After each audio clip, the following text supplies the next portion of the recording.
This video is about applying information processing theory. Last video, I said the goal was to help students process and store information for future use.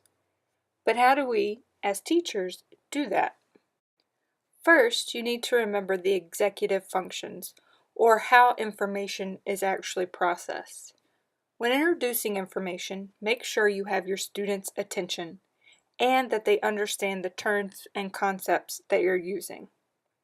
Also, encourage your students to use organization, elaboration, and visual imagery. You can help your students do this by giving examples and presenting information in an organized way. Also remember that according to this theory, learners are active and construct their own knowledge. Therefore, make sure your students are actively involved in your lessons. Also, you can help students organize information with advanced and graphic organizers. These can be in the form of outlines or a graphic like our learning theory graphic. You also want your students to learn in a meaningful way rather than on the surface. In this graphic, the surface level learning is above the yellow line.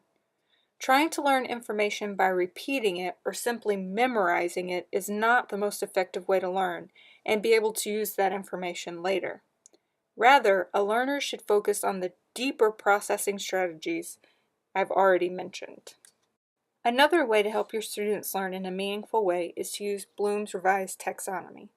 Taxonomy simply means a way of categorizing something.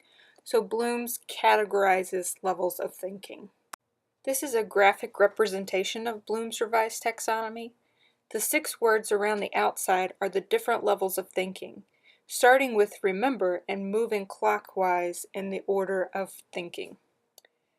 For deeper, more meaningful learning to occur, we should focus on the top 3 levels: analyze, evaluate, and create. However, the bottom 3 levels of thinking can also be used.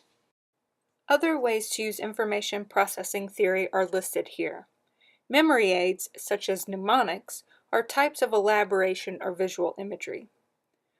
Overlearning is learning information past the point where it reaches the long-term memory.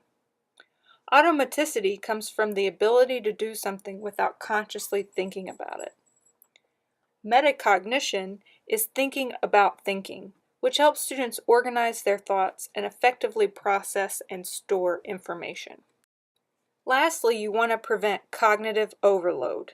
Since working memory is limited in space and duration, it's possible to try to put too much information in that memory store.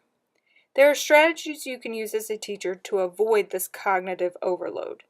First, you can use chunking, which is combining separate pieces of information into one piece of information, such as instead of remembering 108, you can remember 108, which becomes one piece of information. Dual processing is when information is processed in more than one way, for example, visually and auditorily. This makes it easier to remember information.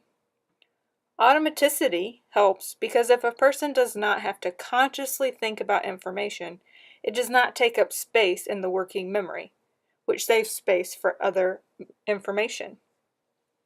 Distributed practice means spreading practice out over time rather than cramming information in all at once.